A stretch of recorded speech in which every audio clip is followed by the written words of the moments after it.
What is up, everybody? Welcome back to Dudes Who Bet Daily for a Saturday. It's Papa Dude and I bringing you home for the week. Last show of the week, Papa Dude. We got Mother's Day tomorrow.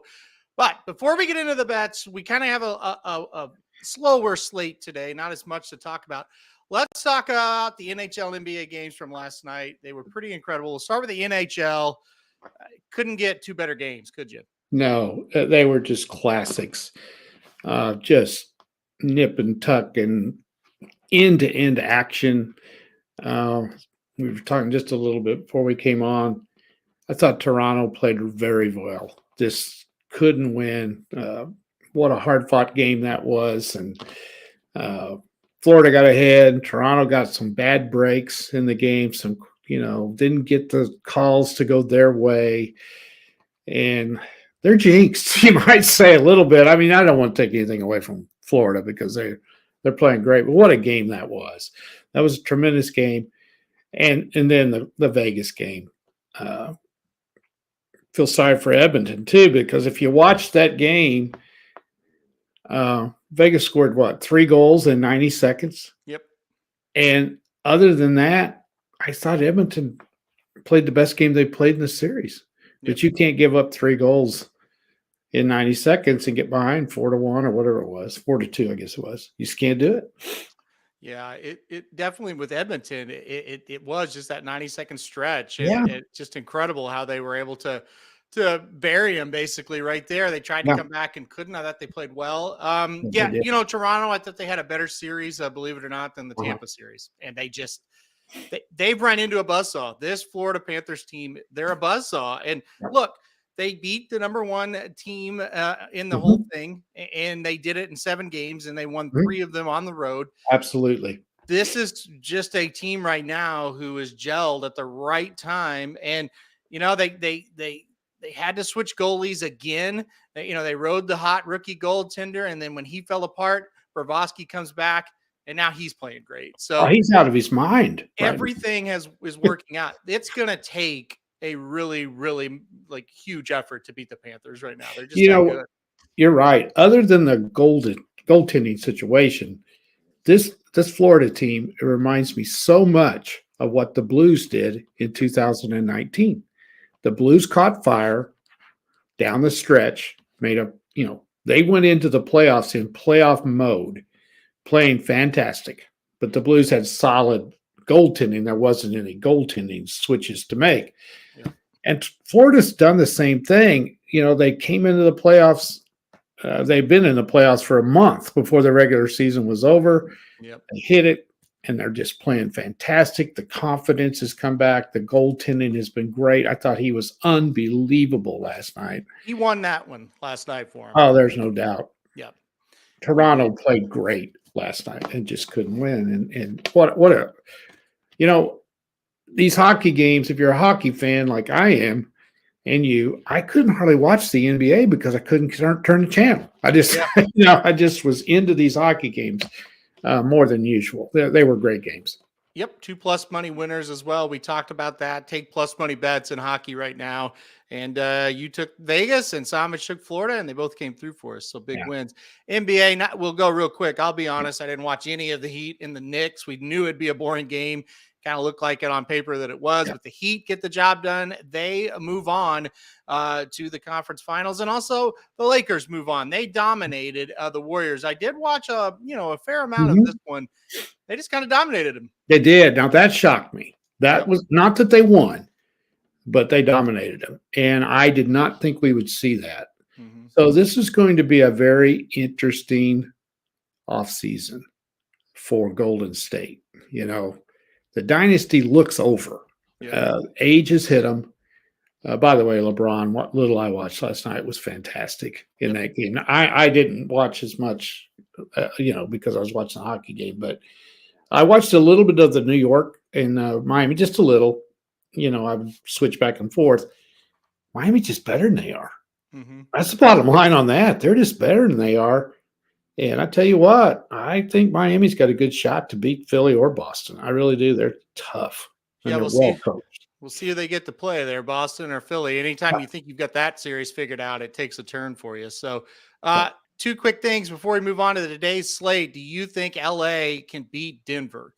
Jesse wants to know. He thinks it's a great possibility. What do you think? I think so. I think they have a shot. They're going to have to steal the game in Denver. That's the key. Can they go in there and beat Denver? Denver's got a great home court advantage. And so that'll be the key. Denver doesn't play real well on the road. But here's the thing with Denver. I was thinking about this. We were talking about this before the playoffs ever started. They've not proven anything to us. So we weren't really high on them because they've never done much in the playoffs. You can scratch that off now, I think. They've won 2 series. One wasn't much, but the other one was. And to go into Phoenix in a game 6 and blow them out like they did has proven it to me. So I see that, Robin. I'll get to that in just a minute. I really think that they're getting some confidence in themselves. And I think they might be a little bit better than the Lakers. But if Davis and LeBron have the stamina, have the legs to get into another tough series, sure, they have a chance. No doubt. I mean, you can't pick against those guys. Yep. They definitely have a chance. JL said he took the Florida Panthers plus 575 to win the East. If you go way back on these shows, whether it's this one or the one, the Dudes Who Bet Sports show, I was super high on the Panthers as well. Yeah. And oddly enough, they were like 30-1, I think, to win the cup when the playoffs started. I bet them after game 7 of the Boston series at 10-1. And I think now they're down to 6-1. So pretty amazing. This next series, them and Carolina. Yep. It's going to be classic. Yep. That'll be a tremendous, because Carolina is playing extremely well. Let's see, they beat the Islanders, a tough team in the first round, and the second round they beat a very good New Jersey team, and they beat them fairly handily. So this is a team that's a little underrated, I think. All right, let's move on to today here. The Stars and the Kraken. That's the only NHL or NBA playoff game today. We get a break pretty much today. Yeah. It's kind of strange. But the Stars, minus 165 to close this thing out tonight in Seattle. Total sitting there at 5.5. What do you think is going to happen in the Crack House tonight? That's good. I like that. What this has done to us is, or at least me, I had to turn to baseball today so to go find something to bet, because I don't really I like the Stars tonight, but I don't like the 165. I'm not betting at 165, and I don't like going the 1.5 either. I don't feel comfortable with that, so I'm staying away from the game. I like the over in this one. I think the Stars take care of them tonight. I think they're better than the Kraken, and here's another team, the Stars, that are playing extremely well and are kind of under the radar right now. So I think they take care of them tonight. I know that you're going the other way. Yeah, I'll take the Kraken. Give me a 7-game series.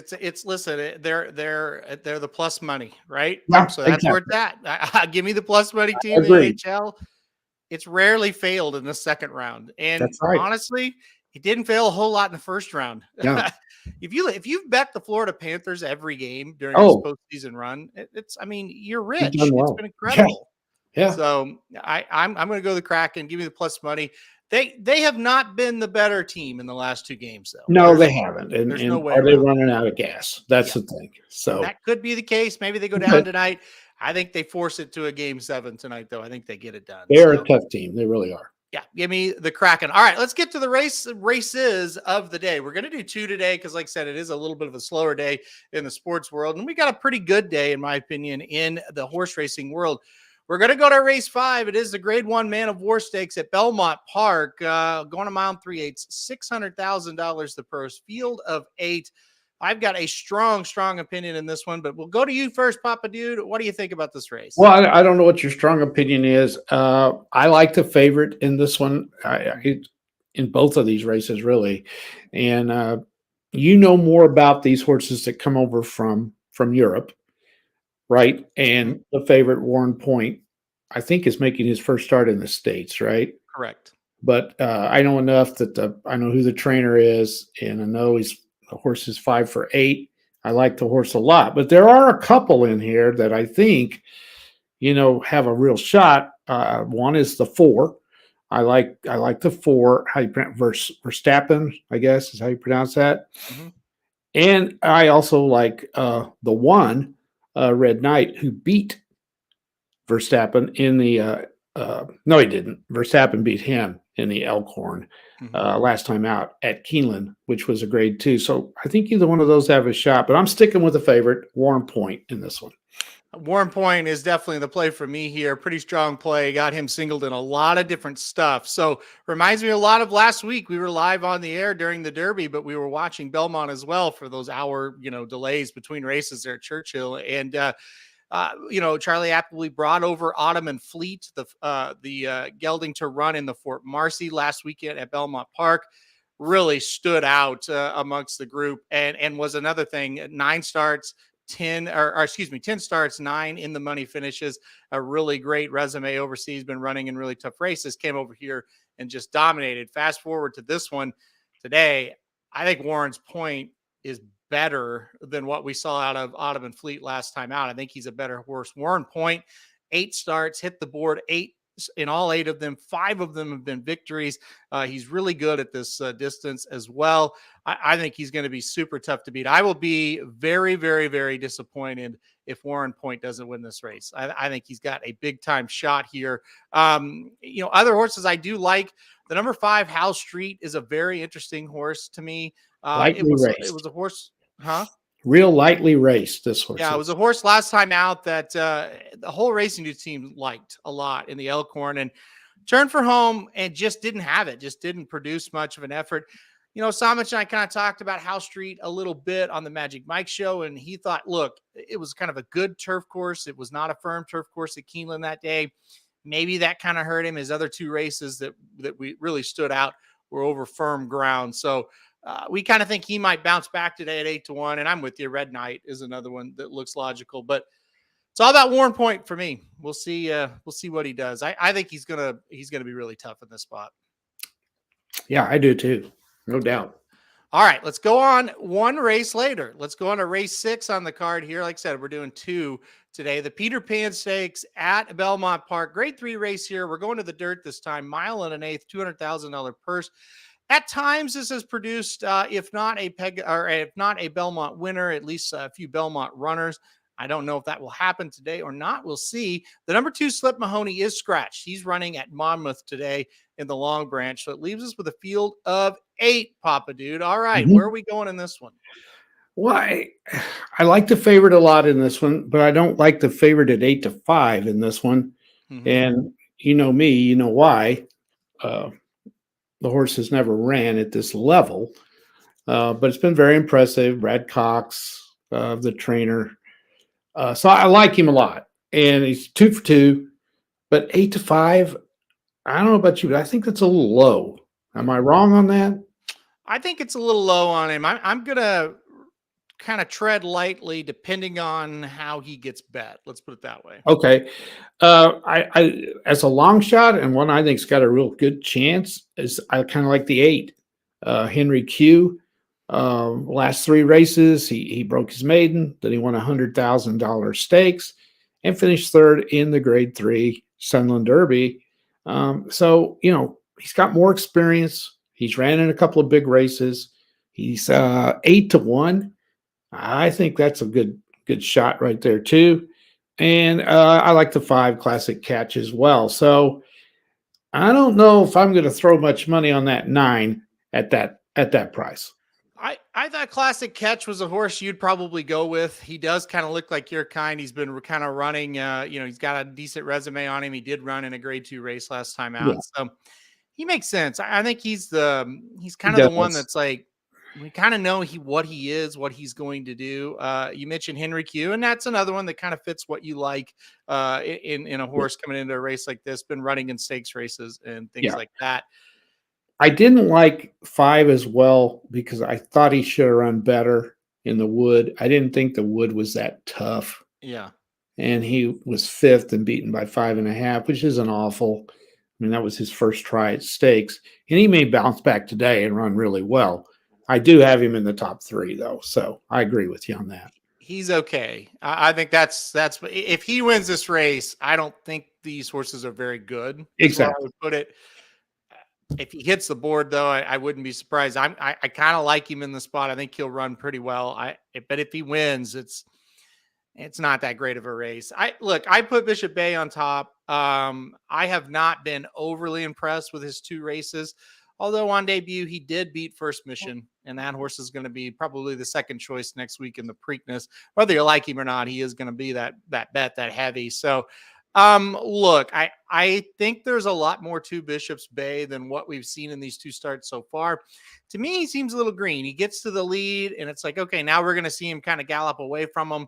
And he kind of waits on horses, and then when a horse gets up to him, he kind of re-engages again and gets going. So I don't know how long you can get away with that before it comes up and bites you. That's kind of my worry with Bishop's Bay, but I do think he makes sense in this spot. I don't really like the rest of this field. I think if he's the real deal, he can go out and get the job done. But I'm with you. I use the 8. I use the 5. I'm not going short in this race. So, I've often wondered too, the trainers obviously know that horse is doing that. Mm-hmm. How do you teach the horse not to do that? I just wonder how they do that. Well, it's just you work with them. I guess you put them with other horses in the mornings, and you tell them, hey, when that horse gets up next to you, you get after him, try to get him away from him, try to get him to separate from that horse. You just do things like that. There's all kinds of things the trainers will do in the mornings to try to quote unquote beat that out of them in a way, or just I guess that's what they have to do, because the horse doesn't understand. Go get him. I refuse to believe that, but I guess they do. They just get out there and they set him up into situations where he's got to pull away. I remember, and gosh, I cannot think of the horse's name. Doug O'Neill trained the horse. He had trouble taking dirt in the face. If dirt hit him in the face, he didn't like it at all. And I remember for it may have been DeSormo that had the horse. I don't know. I can't remember, but I remember for a month they'd put 3 horses in front of him, and they'd tell that rider, you just sit right behind those 3 and make him take that dirt in his face. He said, and eventually he's going to get used to it, and then we'll tip him out, and we'll see if he can, get used to doing it. And it worked. He got better at it and better at it. Kelly had a horse like that once too, that he said couldn't handle if we can get out to the front, it's fine. But anytime any fleck of dirt hits this horse in the face, he quits on us. And so they did the same thing. They just tried to have him take dirt in the morning, and hopefully it helped him. So well, I mean, they're just some don't like that, and that's just the way it is. I mean, I wouldn't. He said with Husker Butch, he didn't like it at all. He said, I think it was because that's the biggest field he's ever been in, and when he got too much of it, it makes sense. Yeah, and he also said it's dirt hitting me in my eyes. Would you? Yep. He also says it's really hard for a lot of them when they're coming off a layoff to not be real amped up early in the race.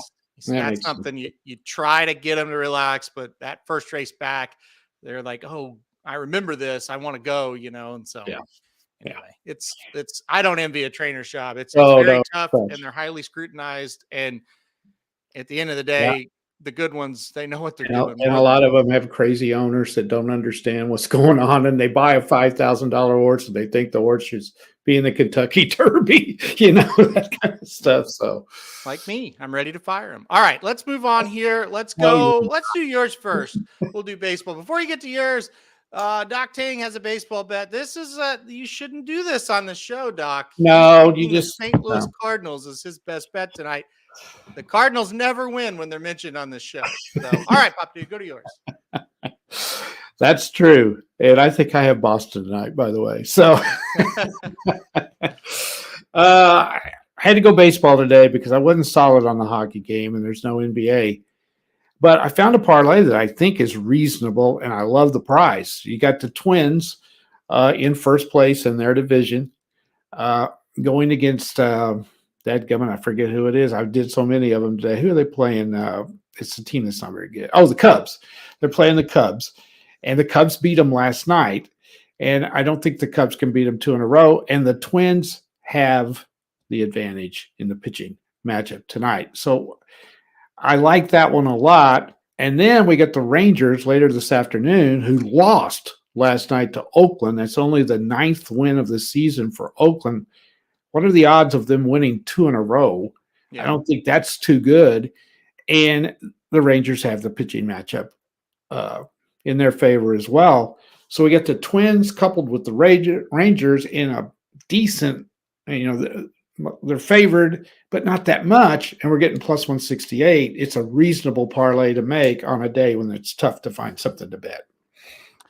I agree with it as well. Yeah, I think the Rangers, they almost feel like that's too easy tonight. That price, I think, should be a little bit higher than that. We'll see. We talk them into a loss, basically. Yeah, I know, and that's true.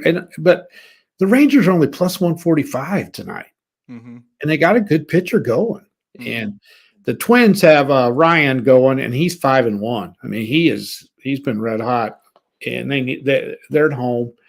And they should beat the Cubs at home, I think. So we'll see what happens. It's baseball. Who knows? Yeah, that's just it. You just never know. Here in St. Louis, fans are not happy. Mark says the Cardinals have won 3 out of 4, but still stink, getting booed at home. Yeah, Cardinals are 14-25. I will say this, though.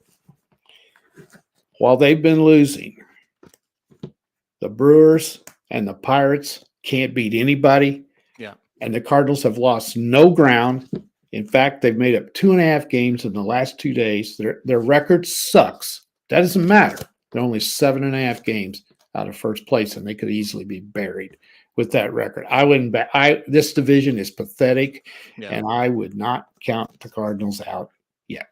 Well, they did go and win 2 out of 3 against the hated Cubs, and they did win the first game here in Boston. So if you can get one out of these next 2 out of 3 on the road against those 2 teams, Cardinal fans will take it. So we will see. We will see what happens with them. All right. I had always said, Aaron, about the Cardinals. They don't start playing well till hot weather. We always said that. Well, we'll see if that's the case. Yep. Could be. All right. Somich went Stars, Kraken over 5.5 goals tonight. I agree with this one. What about you? Yeah, I think so. I think it goes over. 5.5 is pretty low. I can see 4-2, 5-3, something like that tonight. All right. Over 5.5 for Somich. Hopefully we see that one come in. Hopefully those Cardinals play better in that hot weather. I don't know how hot it is in Boston, though. That's the thing. Yeah, it may not be too hot yet. It's not summer yet. They get going in the summer. That's true. Okay. All right. He always said that. I've always told my buddies who watch 162 baseball games, I said, the baseball season starts July 4th for me. Absolutely. That's when I can get into baseball. Yeah, I mean, they're just preliminary right now. Right. Yeah. I don't care for it right now. All right. XFL championship game tonight, 7:00. I think on ABC. I think on the network. Is that right? Okay. The DC Defenders take on the Arlington Renegades. Here's the deal. The Defenders are laying 6.5 here. I'm taking the DC Defenders. If you've followed the XFL like I have, they have been way the best team all year long. They come into this 9-1, well, 10-1 if you count their playoff win. They've been fantastic. The Arlington Renegades, coached by our own Bob Stoops, Papa Dude, they're in the championship game. Well, we know why. How. They had a horrible record. Terrible. They had a horrible 4-6 record. They made the playoffs because they were in a horrible division of the XFL. They pulled off a huge upset in the semifinals to win. The DC Defenders are a much, much better team than the Renegades. Well, the Renegades can't score, right? Yes, this would be the equivalent of the Chiefs playing, trying to think of it. Who's a team? Like the Browns. Yeah. The Browns with Jacoby Brissett. The Jacoby Brissett Browns versus the Chiefs is what this would be like. Where, it's like the Chiefs should just roll if you think of them playing the Browns with Brissett. Right here, the DC Defenders should roll tonight, playing this Arlington team. I think they get it done tonight. I really like this this DC Defender offense. I think there's 2 or 3 players on this offense that should be able to make a pro team coming up in the fall. So I'll take the Defenders. It's the last one for me tonight in the XFL, obviously, because it's the championship game. Defenders minus 6.5, 7:00 ABC tonight. Where is this game played? So I believe, let me look that up. Do they get the home game because they got the best record? Or? It seems like, of course, they don't even care where this game was played. San Antonio. It's in the Alamo. San Antonio. Okay. Yeah. I think Yeah, they that's right. They had the home team. The home team host, or the best seed hosted the semifinals, and then this one's in San Antonio in the Alamo Dome. Yeah. So look, the semifinal game, the Roughnecks, Houston Roughnecks, were 7-3. They weren't bad. They're a pretty decent team. Renegades beat them 26-11, and the Renegades had lost to them twice. Didn't they score like 26 points in the first half? I think. Yes. Yeah, they did. And then the Defenders played the Sea Dragons, who I thought they were the second best team in the league this year. The Sea Dragons, they had a very good quarterback in Danucci, another guy I think could be an NFL backup. But the Defenders easily beat them 37-21. So I think this is a slam dunk. It should be a blowout. I think people are thinking, well, maybe the Renegades have got it figured out, betting this to 6.5. It's been 6.5 or 7 pretty much the whole time. So they do have a great defense. They do, but the Defenders haven't had a whole lot of trouble against any defense. I just don't see this being much of a game. Nope, I don't either. All right, that's the best bets. Any final thoughts before we get out of here, Papa Dude? Nope. I'm going to watch OU softball. They're 51-1 now. So just to be clear, because it's such a weak day for sports betting, I did look to see if they had softball odds today, because it's conference championship day. It's on ESPN Plus. But no odds. So you can't bet. Oh, no odds. Oh, you were thinking about betting it? Yes. OU, Texas, and then South Carolina, Tennessee. I was thinking about betting those games. No odds. So can't bet it. Yes, if you like softball, or even if you don't, you want to try it out. I think, no, they're not ESPN Plus. It's ESPN 2. I thought they might have changed that because the game got changed. It was supposed to be at 2:00 and they moved it up to noon. Oh, well, maybe they have changed it. Yeah. I don't know. But I'm not sure. OU, Texas for the Big 12, and then South Carolina, Tennessee for the SEC championship. Those will be two really good games today. If you're interested at all and you want to see a team, and they may let me down today, I've never seen anything like the OU softball team. And it's been this way now for 3 years. They're unbelievable. Yep. 51-1 and won 43 in a row. Yeah. It's crazy. It's an incredible thing to watch. Here's my statement on the OU softball situation. Are you ready? I'm ready. I hope they lose today. Well, they did last year, and they used that as motivation going on into the. I don't want to get to the College World Series with like 48 wins in a row. I tend to agree with you, and I worried about that last year, but it didn't matter a whole lot with this team. I agree. I totally agree. I don't think the coaches would care if they lost the game, and they may lose today. I don't know, but they are incredible. What they've done. I think they only lost 3 games last year. And in baseball, softball, you go that and you don't lose games. It's unbelievable. It's incredible. Yeah, it really is. If you are in the Oklahoma City area, go check it out at Hall of Fame Stadium, right next to Remington Park. You can watch OU today. Like I said, day-night doubleheader. That's right. Yes. Yes. Should be a lot of fun. Remington's got a great 12 race card tonight for quarter horses. Make sure you check that out as well. And if you need quarter horse picks tonight at Remington Park, you know where to go. RacingDudes.com. That's exactly right. All 12 races tonight. Not only that, Monday, the new site or the new page launches, doesn't it? Hopefully. Oh, okay. We don't have the bugs ironed out yet. Anytime you are trying to launch something new on a website, there is not really a scheduled date. Okay, so we won't say nothing yet. That is the plan, though. Yes, for sure. All right, great. All right, boys and girls, we're getting out of here. Here's the best bets one more time for you. Somich is taking the Stars and Kraken over 5.5 goals. Papa Dude going that money line parlay today with the Twins and the Rangers. I'm going those DC Defenders minus 6.5. This week's record, 4-5, $0. We're even for the week, minus 680 for the year. And I know you are a subscriber, Pedlo, and he can vouch for it. Remington Park Quarter Horse has been doing pretty good this meet. Hopefully we can keep it going. Yeah. And as Jesse says, I'll let him say it because he said it just as good as I could. Have a great weekend, everyone. And happy Mother's Day to all of the mothers tomorrow. We won't be on the air because you got Mother's Day duties to take care of, I'm sure. That's right. And so happy Mother's Day to the wonderful mothers that are out there. That's right. Happy Mother's Day to Jesse and Pedlo and Old Man and no, never mind. That doesn't count. All right. Yes. Happy Mother's Day early to everybody. And we will see you back here next week for the show. Let Jesse say it one more time. Have a great weekend, everybody.